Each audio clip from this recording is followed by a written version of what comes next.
চলতি বছর মৌসুম শুরুর আগেই চোখ রাঙাচ্ছে ডেঙ্গু। গত কয়েক বছরের তথ্য বিশ্লেষণে দেখা যায় দেশে ডেঙ্গুতে মৃত্যুর প্রায় অর্ধেকই ঢাকার 2 সিটিতে। এর মধ্যে দক্ষিণ সিটি কর্পোরেশনে মৃত্যুর হার তুলনামূলক বেশি।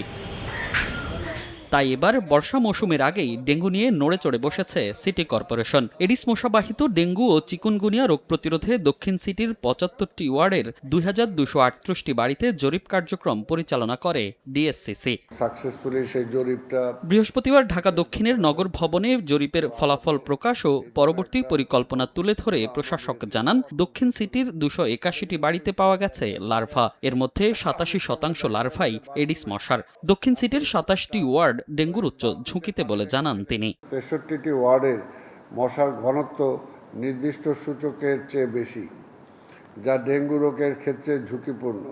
এর মধ্যে এডিস মশার লার্ভার ঘনত্ব অনুযায়ী ২৭টি ওয়ার্ডের সবচেয়ে বেশি ঝুঁকিতে রয়েছে। জরিপের ফলাফল অনুযায়ী ডেঙ্গু ও চিকুনগুনিয়া প্রতিরোধে বিভিন্ন কর্মসূচি ঘোষণা করেন দক্ষিণের প্রশাসক।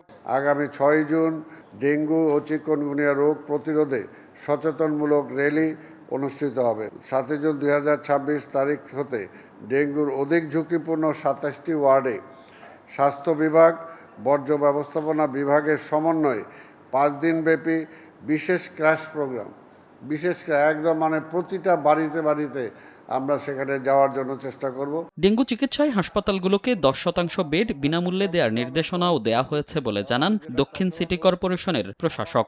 সমন্বিত উদ্যোগের মাধ্যমে একটু ডেঙ্গু মুক্ত, নিরাপদ ও স্বাস্থ্যকর ঢাকা গড়ে তোলা সম্ভব হবে। মনির হুসাইন, সময় সংবাদ, ঢাকা। প্রাপ্ত ফলাফলের ভিত্তিতে